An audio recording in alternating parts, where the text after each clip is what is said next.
बंधु माने आजिर एही कार्यक्रम को आपण मानक स्वागत। आजिर एही कार्यक्रमटी मेष राशि व्यक्ति विशेष मानक पई बहुत गुरुत्वपूर्ण अटे, बहुत ही खास अटे। आपण जन्मरु नेता स्वभावर प्रत्येक चैलेंज रो सामना करिबा आपणक स्वभाव रे, किंतु कल्पना करंतु जेतेबेले आपणकर सबुठारु सुरक्षित दुर्ग आपणकर घर एवं आपणकर मानसिक शांति उपरे सीधा सड़क आघात हुए सेतेबेले कौन हुए। बंधु माने अगस्ट 12, 2026 कौन से साधारण दिन नुहे। कर्कट राशि एवं अश्लेषा नक्षत्रर गभीर रहस्यमय छाया तले एक शक्तिशाली सूर्य ग्रहण घटिबाकु जाउछि। सबुठारु गुरुत्वपूर्ण कथा हेउछि एही दिन चारोटी शक्तिशाली ग्रह सूर्य, चंद्र, गुरु एवं बुध कर्कट राशि रे एकत्र गोचर करिवे। यार अर्थ हेउछि जे आपण चतुर्थ भावरे एही ग्रहण आपणक जीवन रे एक विराट परिवर्तन आनिबाकु जाउछि। पृष्ठरे शांत देखा जाउथबा परिस्थिति तले एक ज्वालामुखी जळुछि। एक त्वरित निष्पत्ति आपण वर्ष वर्ष धरि निर्माण करिथिबा एक साम्राज्य को विपद रे पकाई पारे। आज मु आपणक एक गुप्त विपद विषय चेतावनी देबी जहा आपण केबे कल्पना करि नथिबे, कारण एई ग्रहण आपणकर सबुठारु अधिक विश्वास थिबा स्थान रे सबुठारु अधिक आक्रमण करिबो। बंधु माने शनि वर्तमान आपणकर द्वादश भाव रे मीन राशि रे बक्री अछंती। राहु वर्तमान धनिष्ठा नक्षत्र रे कुंभ राशि रे गोचर करूछंती, जेतेबेले कि केतु सिंह राशि रे गोचर करूछंती। तथापि एही भिडियोटी संपूर्ण भाव रे 12 अगस्त 2026 तारिख रे राति 9टारु 1:30 मध्य रे हेबाकु थिबा सूर्य ग्रहण उपरे केंद्रित। जदिओ एही ग्रहण भारतरु भौगोलिक भाव रे दृश्यमान हेबो नाही, ज्योतिष एवं महाजागतिक शक्ति दृष्टिकोणरू यह आम समस्तଙ୍କ उपरे मानसिक एवं शारीरिक भाव रे प्रभाव पकाइब। तो आसंतु प्रथमे बुझिबा जे अश्लेषा नक्षत्र मध्य रे कर्कट राशि रे हेउथिबा एही ग्रहण मेष राशि रो व्यक्ति विशेष मानक पई केउ प्रकारर प्रभाव पकाइब। मेष राशि रो अधिपति हेउचंती मंगल, जहा कि अग्नि तत्वर राशि, जेतेबेले कि कर्कट जेउ राशि रे ग्रहण हेउची ताहा चंद्रଙ୍କ द्वारा शासित जल तत्वर राशि। जेतेबेले अग्नि एवं जल मिसी जाए घर्षण एवं बाष्प सृष्टि हुए। जेतेबेले एही ग्रहण हेबो सेतेबेले आपणकर चतुर्थ भाव रे, जहा कि आपणकर भौतिक सुख, संपत्ति, माता एवं मानसिक शांतिर भाव, तो अभूतपूर्व अशांति देखा देव। एठारे आपणकर चतुर्थ भावर अधिपति निज भावरे ग्रहण द्वारा पीड़ित। आपणकर पंचम भावर स्वामी सूर्य, जे कि बुद्धि, कर्तृत्व एवं संतानर प्रतिनिधित्व करुथबा भावरे मध्य पीड़ित। नवम एवं द्वादश भावरे अधिपति गुरु मध्य एही ग्रहणर प्रभाव रे अछंती। एहा व्यतीत तृतीय एवं षष्ठ भावर अधिपति बुध मध्य चतुर्थ भाव रे ग्रहण द्वारा प्रभावित। एही ग्रहण अश्लेषा नक्षत्र रे घटिबो। अश्लेषा नक्षत्रर अधिपति हेउचंती बुध एवं एहार प्रतीक हेउची सर्प, जहा संकोचन एवं गुप्त रहस्य को प्रतिनिधित्व करे। सर्पर आउ एक गुण हेउची विष। आमे एही घटना गुड़िक समय एवं प्रकृति को संपूर्ण भावरे डिकोड करिबो, कारण एही ग्रहणर प्रभाव अगस्त मध्य भागरु प्राय आगामी 6 मास पर्यंत रहिबो।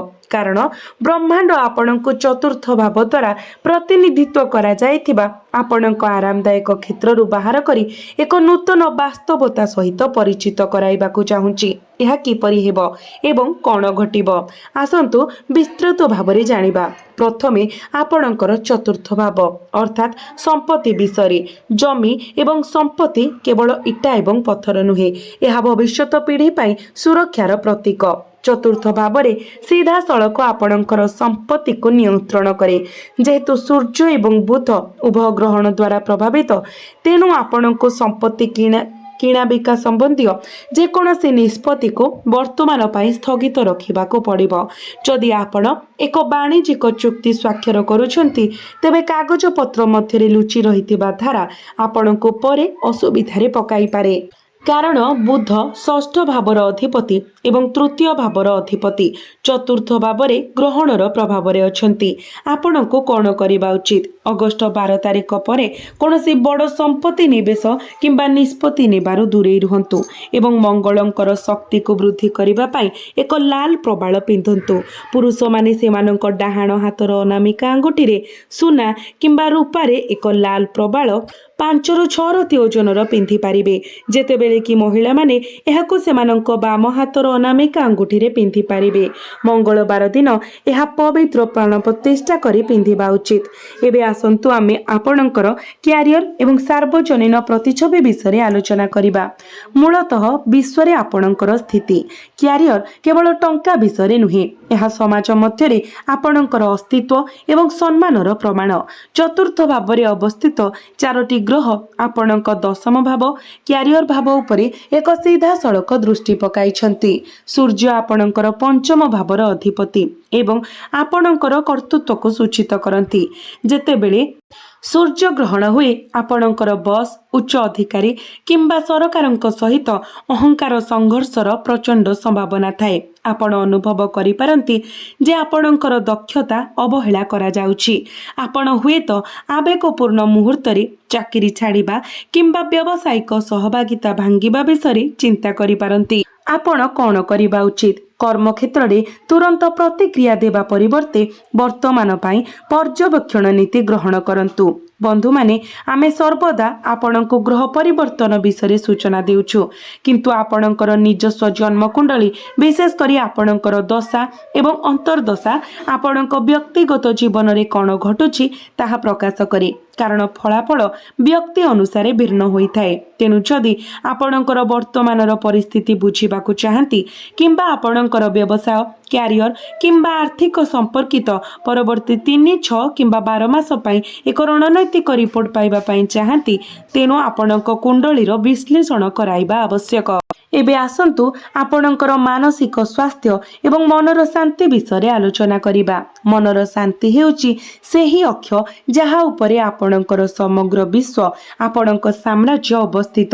ମେଷ ରାଶିର ବ୍ୟକ୍ତିବିଶେଷମାନେ ଆପଣ ବାହାରେ ଯେତେ କଠିନ ଦେଖାଯାଆନ୍ତୁ ନା କାହିଁକି, ଚତୁର୍ଥ ଭାବରେ ସୂର୍ଯ୍ୟ ଗ୍ରହଣ ଆପଣଙ୍କୁ ଗଭୀର ଭାବପ୍ରବଣ ଏବଂ ଭିତରେ ଅସୁରକ୍ଷିତ ଅନୁଭବ କରାଇପାରେ। ଦ୍ୱାଦଶ ଭାବର ଅଧିପତି ଗୁରୁ ମଧ୍ୟ ଚତୁର୍ଥ ଭାବରେ ଗୋଚର କରୁଛନ୍ତି, ଯାହା ଅନିଦ୍ରାକୁ ବୃଦ୍ଧି କରିପାରେ କିମ୍ବା ଓଭର ଥିଙ୍କିଂ କରାଇପାରେ। ଆପଣଙ୍କୁ ଏପରି ଲାଗିପାରେ ଯେପରି ଆପଣ ଏକାକୀ ଆପଣଙ୍କର ଯୁଦ୍ଧ ଲଢୁଛନ୍ତି। ଆପଣଙ୍କୁ କ'ଣ କରିବା ଉଚିତ? ଶୋଇବାକୁ ଯିବା ପୂର୍ବରୁ ସ୍କ୍ରିନ୍ ସମୟକୁ ସମ୍ପୂର୍ଣ୍ଣ ଭାବରେ ଦୂର କରନ୍ତୁ ଏବଂ ଧ୍ୟାନ ଏବଂ ଯୋଗ ଆଡ଼କୁ ମନ ଦିଅନ୍ତୁ। ଆପଣଙ୍କ ମନକୁ ସ୍ଥିର କରିବାର ଏକ ପ୍ରତିକାର ଭାବରେ ଆପଣ ଯଦି ସମ୍ଭବ ହେଉଛି ତ ଏକ ରୂପା ଗ୍ଲାସରେ ପାଣି ପିଅନ୍ତୁ। ମାନସିକ ଶାନ୍ତି ପାଇଁ ଆପଣ ନିଶ୍ଚିତ ଭାବରେ ଏକ ପ୍ରବାଳ ପିନ୍ଧିପାରିବେ। ଏହା ବର୍ତ୍ତମାନ ମାନସିକ ଶାନ୍ତିର ଘୋର ଅଭାବ କିମ୍ବା ଉଚ୍ଚ ରକ୍ତଚାପ ସ୍ତର ଅନୁଭବ କରୁଥିବା ଲୋକଙ୍କ ପାଇଁ ଏକ ଉତ୍କୃଷ୍ଟ ବିକଳ୍ପ। ବନ୍ଧୁମାନେ, ପରିବାର ଏବଂ ଆପଣଙ୍କ ମାଙ୍କ ସ୍ୱାସ୍ଥ୍ୟ ବିଷୟରେ। ପରିବାର ହେଉଛି ମୂଳ, ଯାହା ଜୀବନର ଝଡ଼ ମଧ୍ୟରେ ଆପଣଙ୍କୁ ସ୍ଥିର ଏବଂ ଅଜୟ ରଖେ।